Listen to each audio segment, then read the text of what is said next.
வணக்கம் அன்பான நேயர்களே, ஞானப்பிரகாசம் டாக்கிற்கு மீண்டும் உங்களை வரவேற்பதில் மகிழ்ச்சி. நான் உங்கள் தொகுப்பாளர் ஞானப்பிரகாசம். நான் உங்கள் தொகுப்பாளர் குழலினி. நேரே கொஞ்சம் கற்பனை செஞ்சு பாருங்களேன். உங்ககிட்ட கொஞ்சம் பொலப்பொலப்பான உதிர்ந்த மண்ணு, ஒரு பெரிய மண்பானை, கொஞ்சம் தண்ணி கொடுக்கறாங்க. சரி. அது போக மீந்து போன கொஞ்சம் மோர், அப்புறம் கொஞ்சம் பழச்சாறு, இதையும் கொடுக்கறாங்க. எல்லாமே நம்ம சமையல் அறையில சாதாரணமா கிடைக்கிற பொருட்கள் தான். ஆமா, ஆனா இத மட்டும் வச்சுக்கிட்டு வேற எந்த ஒரு நவீன உபகரணமும் இல்லாம வெடிமருந்து தயாரிக்க பயன்படுற ஒரு மிக தூய்மையான வேதிப்பொருளை, அதாவது ஒரு ஹைலி பியூரிஃபைட் கெமிக்கலை உங்களால உருவாக்க முடியுமா? கண்டிப்பா. இத கேட்கும்போது யாரா இருந்தாலும் என்ன விளையாடுறீங்களா, வெறும் மண்ணையும் மோரையும் வச்சுக்கிட்டு எப்படி கெமிக்கல் தயாரிக்க முடியும்னு தான் நினைப்பாங்க. கரெக்ட். ஆனா நேரே பல ஆயிரம் வருஷங்களுக்கு முன்னாடி தமிழ்நாட்டுல வாழ்ந்த போகர் சித்தர் இதை சாதித்து காட்டியிருக்காரு அப்படின்னா உங்களால நம்ப முடிகிறதா? நிஜமாவே இது ஒரு பிரமிப்பான விஷயம்தான். அறிவியலும் கலையும் வியப்பும் சங்கமிக்கிற இந்த ஆழமான தேடலுக்குள் உங்களை உற்சாகமாக வரவேற்கிறேன். இன்னைக்கு நம்ம கையில இருக்கிற தரவு பழங்கால தமிழ் சித்தர்களின் அறிவியல் பெட்டகமான போகர் 7000 நூல்லிருந்து எடுக்கப்பட்ட 2 குறிப்பிட்ட பாடல்கள். ஆமா, அந்த பாடல்களுக்குள்ள இருக்கிற வேதியியல் ஆச்சரியம் தான் இன்னைக்கு நம்மளோட பேசுபொருள். ஏன்னா நீங்க குறிப்பிட்ட அந்த வேதிப்பொருள் பொட்டிலுப்பு அப்படின்னு சொல்லுவோம். பொட்டிலுப்பு, அதாவது பொட்டாசியம் நைட்ரேட் இல்லையா? மிகச்சரி. பொட்டாசியம் நைட்ரேட் அல்லது சால்ட் பீட்டர் அப்படின்னு ஆங்கிலத்துல சொல்லுவாங்க. பழங்காலத்துல வெடிமருந்து தயாரிக்கவும் மிக முக்கியமான சில மருத்துவ முறைகளுக்கும் இதுதான் அடிப்படை மூலப்பொருள். ஓஹோ. ஆனா பாத்தீங்கன்னா இயற்கையிலே இது அவ்வளோ எளிதா கிடைச்சிராது. பாறைகளோட இடுக்குகளிலும் வௌவால் எச்சங்கள் கலந்த குறிப்பிட்ட சில மண் வகைகள்ல மட்டும்தான் இது ரொம்ப ரொம்ப சிறிய அளவுல கலந்திருக்கும். அதாவது ஒரு சேர் மாதிரி இருக்குமா? ஆமா, அந்த மண்ணை எடுத்து அதில் இருக்கிற குப்பைகள், கற்கள், தேவையற்ற தாதுக்கள் இதையெல்லாம் நீக்கிட்டு தூய்மையான பொட்டிலுப்பை மட்டும் தனியா பிரித்தெடுப்பது அப்படின்றது ஒரு மாபெரும் வேதியியல் சவால். அந்த மாபெரும் சவாலைத்தான் போகர் தனது போகர் 7000 அப்படிங்கிற நூல்ல ரொம்ப சாதாரணமா ஒரு கவிதை வடிவுல தீர்த்து வச்சிருக்காரு. இந்த நூல்ல வர்ற 2வது பொட்டிலுப்பு வைப்பு அப்படிங்கிற தலைப்புக்கு கீழே உள்ள 2 பாடல்களை தான் இன்னைக்கு நாம அலச போறோம். நான் ரொம்ப ஆர்வமா இருக்கேன். ஏன்னா அறிவியலை எப்படி கலையா மாத்துனாங்க அப்படிங்கறதுல தான் அந்த சித்தர்களோட முழு வெற்றி அடங்கியிருக்கு. கண்டிப்பா. நேரே இது சும்மா மேலோட்டமான வாசிப்பு கிடையாது. கவிதையோட ஓசை நயத்துக்குள்ள ஒரு மிகச்சிறந்த தொழில்நுட்ப வரைபடத்தை, அதாவது ஒரு இன்ஜினியரிங் ப்ளூ பிரிண்ட்டை எப்படி ஒளிச்சு வச்சிருக்காங்கன்னு நாம ஒவ்வொரு வார்த்தையை பிரிச்சு மேய போறோம். அதாவது ஒரு பழங்கால வேதியியல் பரிசோதனை கூடத்துக்குள்ள நம்ம நுழைய போறோம்னு சொல்லலாம். ஆமா. சரி, ஒரு வேதியாளரா நாம வேலையை தொடங்குவோம். முதல் கட்டமா அந்த மண்ல இருந்து உப்பை தனியா பிரிக்கணும் இல்லையா? கரெக்ட். பிரித்தெடுத்தல் தான் முதல் படி. அதுக்கு போகர் ஒரு பிரத்யேகமான கருவியை வடிவமைக்க சொல்றாரு. அதுக்கான செய்முறை பாடல் 72ல இருக்கு. நான் முதல்ல அந்த பாடலை முழுமையா வாசிக்கிறேன், கவனமா கேளுங்க. சொல்லுங்க. டான் என்ற பொட்டிலுப்பு வைப்பு கேளு, தனிப்பெரிய பாண்டத்திற்குமுது கட்டி, வான் என்ற வாய்க்காலாய் இறங்க விட்டு, மருகுகின்ற வழிக்குள்ளே சட்டி வைத்து, கோன் என்ற குருதடியில் பொத்தல் விட்டு, கொட்டிடுவாய் உதிர்ந்த மண்ணைத் தானும், வேணென்ற தண்ணீரை மேலே யூற்றி, விடுபட்ட சட்டிதனில் தண்ணீர் வாங்கே. ஆஹா, இந்த 8 வரிகளுக்குள்ள ஒரு முழு மெஷினோட டிசைனே இருக்கு பாத்தீங்களா? ஆமா, இத நாம வார்த்தைக்கு வார்த்தையா அலசுவோம். முதல் வரி தான் என்ற பொட்டிலுப்பு வைப்பு கேளு. இது ரொம்ப நேரடியான ஒரு வரிதான். பொட்டிலுப்பை செய்யும் முறையே கேள் அப்படின்னு போகர் நேரடியா பேசுறாரு. இது பாத்தீங்கன்னா ஒரு ஆசிரியர் தம் மாணவனை பார்த்து சொல்ற மாதிரி அமைக்கப்பட்டிருக்கு. ரொம்ப முக்கியமான ஒரு விஷயத்த சொல்ல போற, கவனசிதறல் இல்லாம கேள் அப்படிங்கிறதுக்கான ஒரு உளவியல் ரீதியான தொடக்கம்தான் இது. அடுத்த வரிதான் என்னை ரொம்ப சிந்திக்க வச்சது. தனி பெரிய பாண்டத்திற்குமுது கட்டி. இத பிரிச்சா தனி பெரிய பாண்டம், அதாவது ஒரு ஒப்பற்ற தனித்துவமான பெரிய மண்பானை. அது எனக்கு புரியுது. ஆமா. ஆனா அந்த குமுது கட்டி அப்படின்னா என்ன? குமுதுங்கிறதுக்கு என்ன அர்த்தம்? ஒருவேளை பானைக்குள்ள ஏதோ ஒரு மேடை மாதிரி கட்ட சொல்றாரா? மிகச்சரியா யோகிச்சிங்க. குமுது அப்படிங்கிறதுக்கு ஒரு தாங்கும் தளம் அல்லது ஒரு ஃபில்டர் பேஸ் அப்படின்னு பொருள். ஓ, ஒரு ஃபில்டர் பேஸ். ஆமா, ஒரு பெரிய பானைய அப்படியே பயன்படுத்தாம அந்த பானைக்குள்ள பொருட்களை தாங்கி பிடிக்கும்படியான ஒரு கட்டமைப்பு அல்லது ஒரு அடுக்க உருவாக்க சொல்றாரு. இத ஒரு வடிகட்டும் தளம் அப்படின்னு நாம வச்சுக்கலாம். ஆஹா, பானைக்குள்ள ஒரு ஃபில்டர். சரி, அடுத்த வரிகளை பாப்போம். வானென்ற வாய்க்காலா இறங்க விட்டு மருவுகின்ற வழிக்குள்ளே சட்டி வைத்து. வானத்திலிருந்து மழை நீர் எப்படி ஒரு வாய்க்கால் வழியா கீழே இறங்கி வருமோ அதுபோல ஒரு சிறு வாய்க்கால் மாதிரி அமைப்பை ஏற்படுத்தணும்னு சொல்றாரு. கரெக்ட். அந்த திரவம் வெளியேறி பாயும் பாதையில அதை பிடிக்க ஒரு சட்டியை வைக்கணும் அப்படின்னு வருது.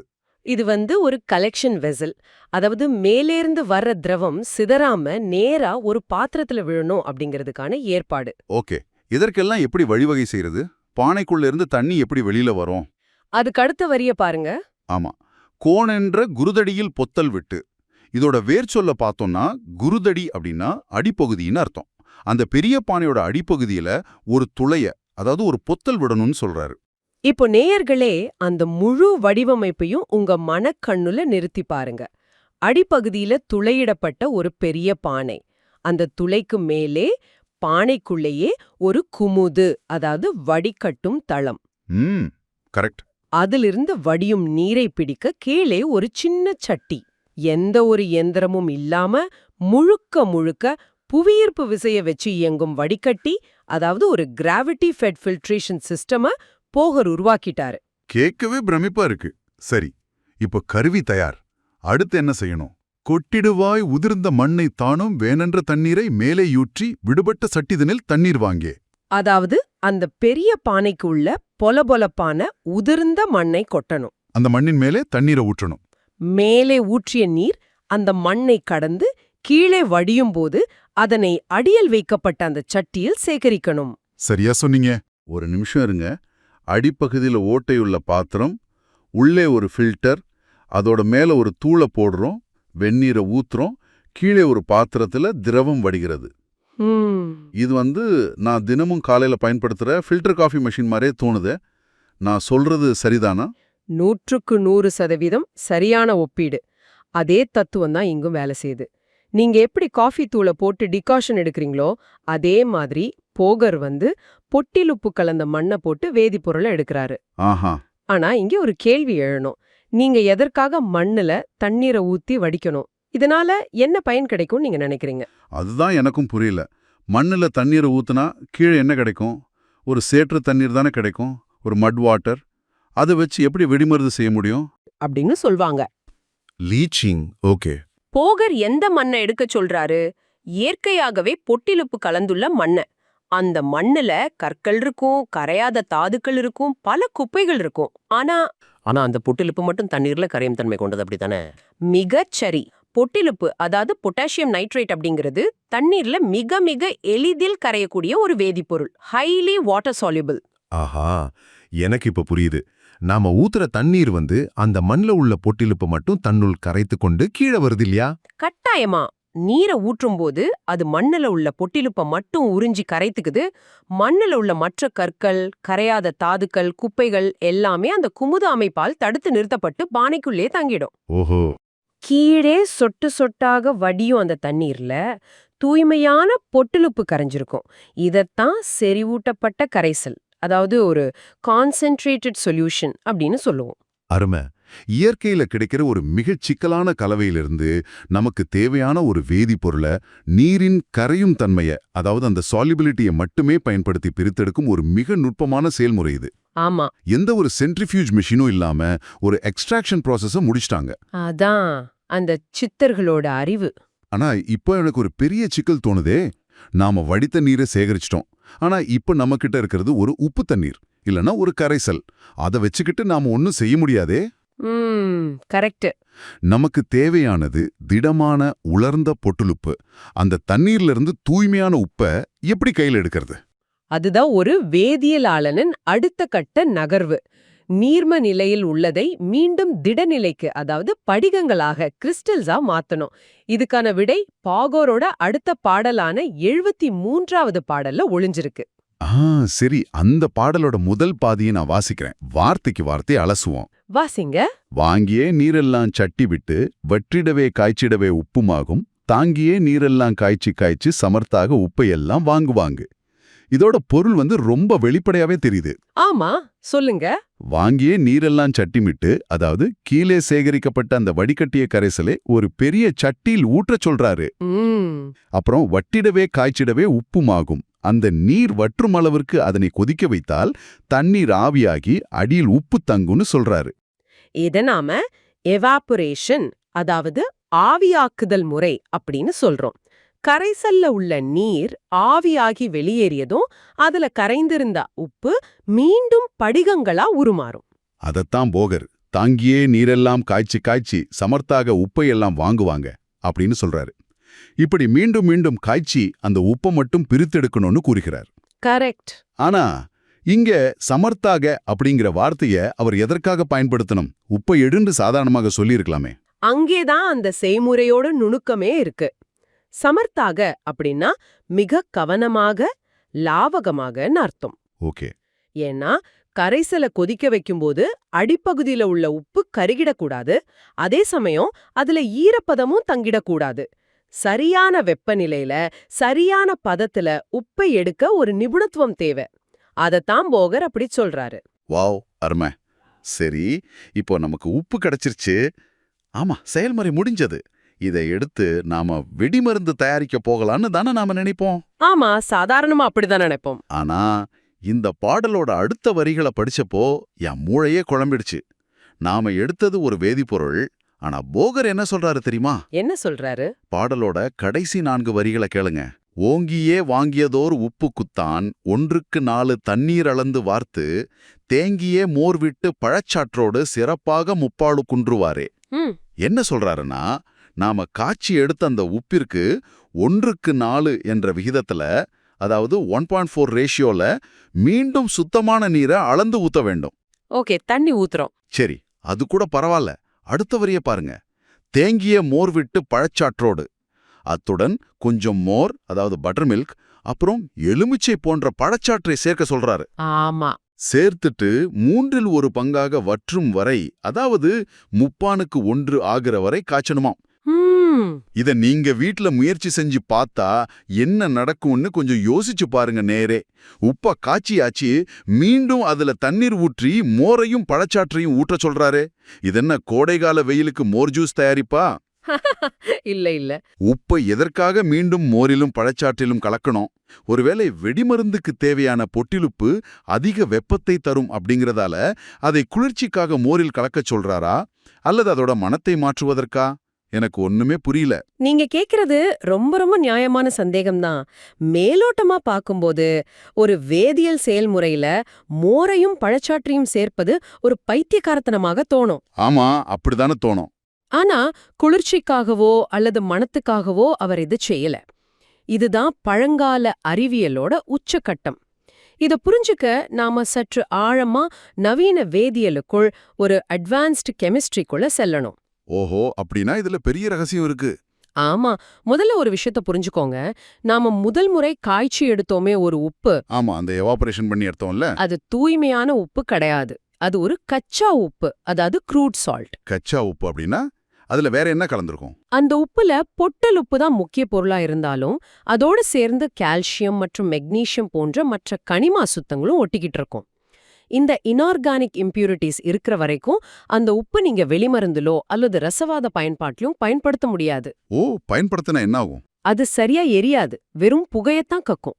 ஆஹா, அப்படி என்றால் அந்த கால்சியம் மெக்னீசியம் போன்ற அசுத்தங்களை நீக்குவதற்காகத்தான் மீண்டும் 1.4 அப்படிங்கிற விகிதத்துல தண்ணீர் சேர்க்கிறாரா?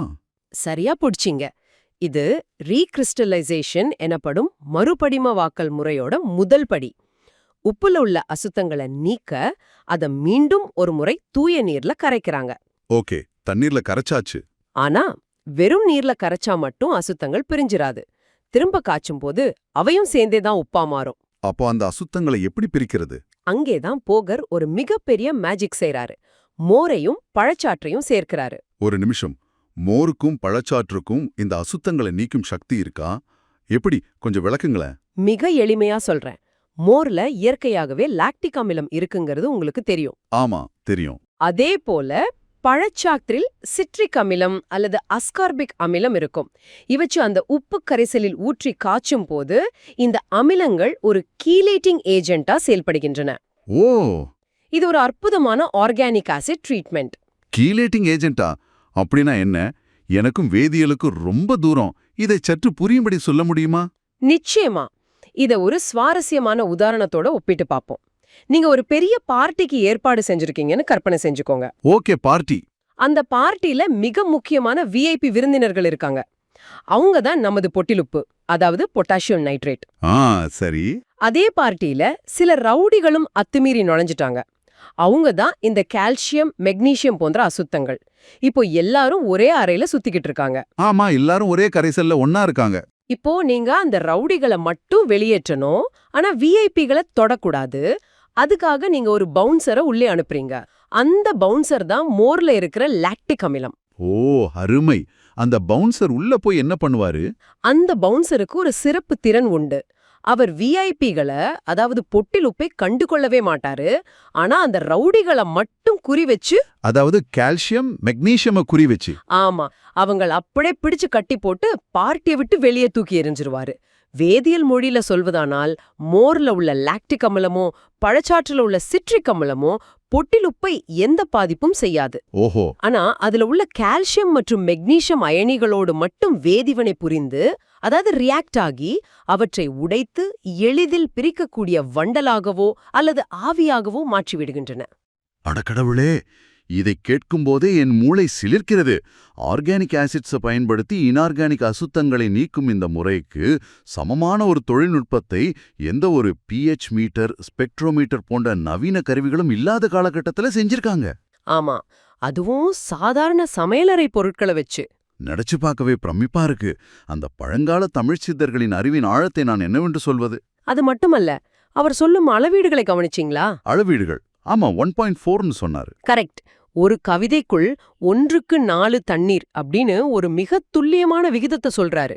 அதன் பிறகு 3 வாரே, அதாவது 3 பங்குல 1 பங்காக அந்த நீர் வற்றும் வரை காய்ச்ச வேண்டும்னு சொல்றாரு. ஆமா, reduced to 1/3. ஒரு நவீன கெமிஸ்ட்ரி லேப் மேனுவல்ல எவ்வளவு துல்லியமாக எண்கள் மற்றும் அளவீடுகள் இருக்குமோ அதே துல்லியம் இந்த பாடல்லையும் இருக்கு. அப்படி என்றால் இந்த 3 பங்கில் 1 பங்காக காய்ச்சும் போது உள்ளே என்ன நடக்கும்? நீரின் அளவு குறைய குறைய அந்த பவுன்சரால், அதாவது அந்த அமிலங்களால் கட்டுப்படுத்தப்பட்ட அசுத்தங்கள் எல்லாமே அடியில வண்டலாக தங்கிடும். கரைசல்ல இப்போ மிச்சம் இருப்பது 100% தூய்மையான விஐபிகள் மட்டும்தான். அதாவது பொட்டாசியம் நைட்ரேட் மட்டுமே. ஆமா, அது மீண்டும் குளிர்ந்து படிகங்களாக மாறும்போது உங்களுக்கு வெடிமருந்துக்கும் மருத்துவத்திற்கும் தேவையான அத்யுன்னத தரத்திலான பொட்டிலுப்பு கிடைச்சிடும். இது தற்செயலாக எழுதிய கவிதை அல்ல. கண்டிப்பா இல்ல. பல 100 முறை பரிசோதனை செய்து மிகச்சரியான அளவீட்டை கண்டறிந்து அதை பாடலாக தலைமுறையாக கடத்தியிருக்காங்க. இது உண்மையாகவே மனதை அதிரச் செய்கிறது. ஒரு சாதாரண மண்பானை, உதிர்ந்த மண், தண்ணீர், மோர், பழச்சாறு இவை அனைத்தையும் வச்சுக்கிட்டு ஒரு வேதிப்பொருளை பிரித்தெடுத்து அதை மறுபடிகமாக்கி கரிம அமிலங்களை கொண்டு தூய்மைப்படுத்தி, அதாவது ஆர்கானிக் ஆசிட் பியூரிஃபிகேஷன் செஞ்சு. ஆமா, ஒரு நவீன வேதியியல் ஆய்வகத்துல நடக்கும் அத்தனை விஷயங்களையும் செஞ்சு முடிச்சிட்டாங்க. இது நாம எப்படி கடந்து போகுது? அறிவு அப்படிங்கிறது மேற்கத்திய ஆய்வகங்கள்ல வெள்ளை கோட்டணிந்த விஞ்ஞானிகளிடம் இருந்து மட்டுமே உருவானது அப்படிங்கிற நமது பொதுவான எண்ணத்தை இது சுக்குநூறாக உடைச்சு எறியுது. மிகச்சரியா சொன்னீங்க. அறிவியல அன்றாட வாழ்வியல் கூறுகளோடு கலையோடு கலந்து வச்ச ஒரு மாபெரும் நாகரிகத்தோட எச்சம்தான் இந்த போகர் 7000. நாம இன்னும் கூட இந்த பாடல்களை வெறுமனே பக்தி இலக்கியமாகவோ அல்லது மனப்பாடம் செய்வதற்கான கவிதையாகவோ மட்டுமே பார்க்கறோம். ஆனா அவை ஒவ்வொன்றும் ரகசிய குறியீடுகள் கொண்ட தொழில்நுட்ப கையேடுகள், டெக்னிக்கல் மேனுவல்ஸ். ஆமா, ஒவ்வொரு வார்த்தைக்கு பின்னாலும் பல ஆண்டுகால உழைப்பும் பரிசோதனைகளும் ஒளிஞ்சிருக்கு. நிச்சயமா. நேரே நாம இந்த தேடலின் இறுதி பகுதிக்கு வந்துட்டோம். இன்னைக்கு நம்ம அலசிய விஷயங்கள் பல புதிய திறப்புகளை நமக்கு கொடுத்திருக்கோம்னு நான் நம்புறேன். உங்ககிட்ட ஒரு சிந்தனையை முன் வச்சு இதை நிறைவு செய்ய விரும்புறேன். சொல்லுங்க. இன்னைக்கு நம்ம சமையலறையில செய்யற பல விஷயங்களை எங்க பாட்டி சொன்னாங்க, அதனாலதான் செய்யறோம்னு எந்த கேள்வியும் கேட்காம செஞ்சுக்கிட்டு இருக்கோம். ஆனா போகரின் இந்த பாடல்களை பார்த்த பிறகு எனக்கு ஒண்ணு தோணுது. என்னது அது? இது போல வேற எந்தெல்ல அன்றாட பழக்கங்களுக்கு பின்னால் நாம இன்று வரை மறந்து போன மாபெரும் வேதியியல் உண்மைகள் மறைந்திருக்குன்னு நீங்க நினைக்கிறீங்க நேரு? ரொம்ப ஆழமான கேள்வி இது. ஒருவேளை நீங்க மோர்ல கொஞ்சம் உப்பு போட்டு குடிக்கும்போது அது வெறும் சுவைக்கானது மட்டுமல்ல, அதனுள் ஒரு மிகச்சிறந்த கீலேட்டிங் வேதிவினை நடந்துகிட்டு இருக்குங்கிறத இனிமேல் நீங்க உணர்வீங்கன்னு நினைக்கிறேன். கண்டிப்பா. நீங்க அடுத்த முறை ஃபில்டர் காஃபி போடும்போதோ அல்லது மோரை குடிக்கும்போதோ போகரோட இந்த வேதியியல் ஆய்வகம் உங்க நினைவுக்கு வரணும். யோசிச்சு பாருங்க. அருமையான ஒரு தேடல் இன்னைக்கு. ஆமா, இந்த ஆழமான தேடலில் எங்களோடு இணைந்து பயணித்ததற்கு மிக்க நன்றி. மீண்டும் சந்திப்போம்.